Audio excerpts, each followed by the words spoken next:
that's for sure. So, Coyote, fill us in. What happened?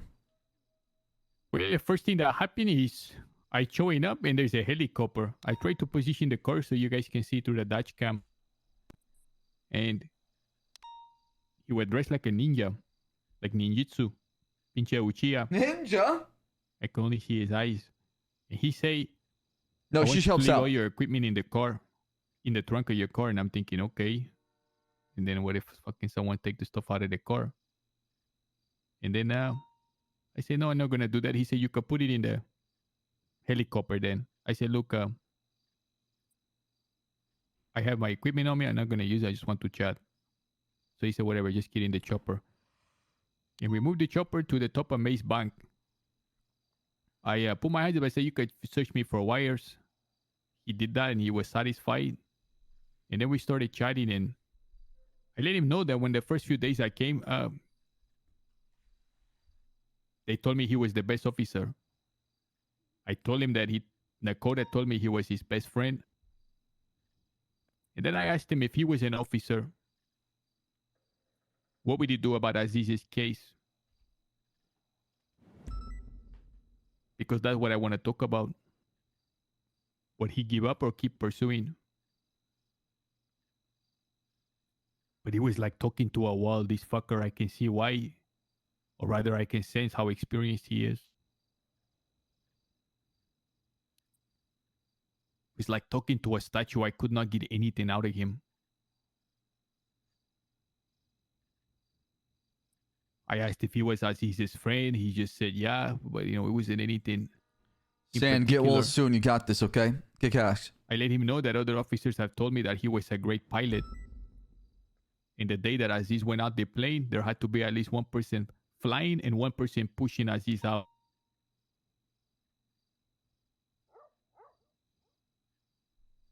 And he was really adamant on that point. That other officers had said he was a pilot. He kept asking like, oh, is that it? Is that why you think it's me? Is that just because it's a pilot? But I could not obviously tell him about the entire investigation without compromising people that have assisted us.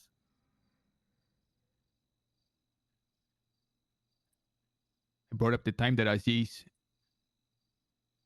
showed him and tagging you in the process. Remember that day, Slack? Remember when Suarez held you hostage in the PD? Mm-hmm. You remember it was Aziz that shoot him down? Correct. Right in the back. Aziz shot through you to shoot him down. I remember because I saw the bullet pass through you, through your vest. And I figured, maybe that was the reason why he attacked Aziz, because he was pissed. Suarez was pissed. But he would tell me nothing. Hitherto everything that we have, it's two confessions. And if both people risk their life and take the stand and they confess, one that pigeon told him that it was him that killed Aziz, and the other one saying that it was Suarez that killed Aziz. What is that? What would those two confessions give us in court? Is it even going to give us anything that's going to lead to a conviction? I don't think so. They will just claim the lying and it's hearsay. They never talked about it. So I figured as a last ditch effort, Hail Mary, what if I can get this man off the record to just tell me, you know what, I did it, but good luck proving it. Yes, he wouldn't even give me that much.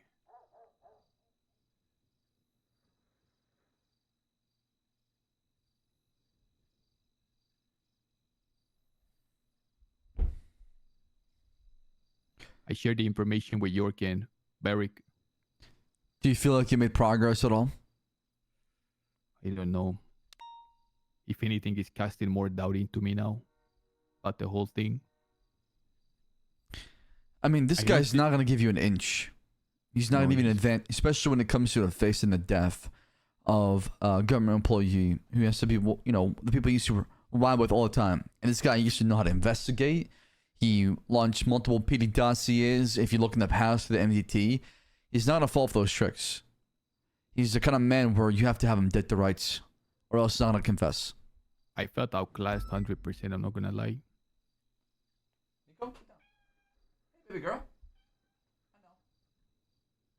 You know, it would make sense, and if he was as good as an officer in his day, as people say, that if he were to turn killer, that he would do it in such a way that there is no way to ever bust him on it. Yeah, I worked with him a lot back in the day. I'm not surprised that he's as effective as he is. York and Beric would like to see Pigeon's phone subpoenaed for that day. I told him that's the last. That's literally all we have left. By the way, Maeve, Bruno has agreed to testify in court openly. Really? Okay. See, that Pigeon told him that it was him that killed Aziz. Do you think we can pursue anything on the docket as far as this case? Is there anything that we can say we have probable cause to believe this person is behind or is involved or an accomplice? Here is the big risk: is if we have the two. You mean for Pigeon subpoena? No, not only for the pigeon subpoena, but in court to pursue murder charges. This is what I'm worried about. If we go to court and Bruno and the informant don't understand and talk, and it doesn't lead to a conviction, we've just sacrificed two people's lives. During the entire manhunt, not one person calling in the location of the fucking Chang gang when they had $500,000 bounty. That's how frightened this fucking city is. Only one person dumb enough to do that, and it was Bobby Charles. And even then, there's some question about the authenticity of the call. Correct. Yeah. It's a fucking mess. It's a dadgum shit show, is what we're dealing with. But we have to make the best out of it. How do we do that? I was just told the chief and the assistant chief, I think the last ditch effort is Pigeon's telephone for that day. If there's nothing there, it's like I don't know. I would just sit and pray. It may go cold. Like cold murder cases exist. Right, but this is a second one. I mean, this is another slap in the face after another one. We have two officers that have died in line of duty and we came in close on cases. I mean, this like. The further we get away from her, the colder it gets. The day that he died, every DOC worker, we should have gotten an in-depth fucking interview and timeline from all of them. Aziz's belongings, we don't even have a record of what was on his person that day. Nada. There is nothing. It's so inconclusive, and I don't blame anyone because it was a war zone. There was literally 20 bodies. Yeah, because the state and the legislation allowed Dogtown to be Dogtown, which made it into a fucking war zone. Chaos. Ages of chaos was able to fucking prevail that day because of how the law was. And there is a guy in the middle of all of this who's gone scot-free, and his name is Richard. Richard was the DOC worker. The day of the escape, what all the DOC workers told me that they say they can't figure out is whenever the lifers are, when prisoners are taken out of Dogtown, unless they are taken out shackled, they will be taken right back. And when the bus tipped over and everyone was outside, a DOC worker uncuffed all of them. And they told me it was a man named Richard. That man, by the way, scot-free. And at this point, I think it's too late to I don't even know if it's too late to follow up on. If there's any proof that this investigation department needs to happen, it's this Aziz case. Yeah. See? Yeah, 100%.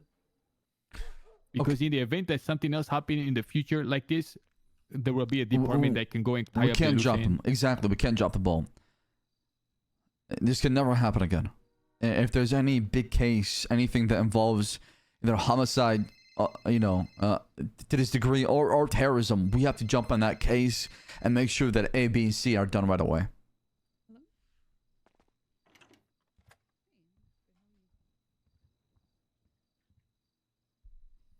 So, with that being said, Do I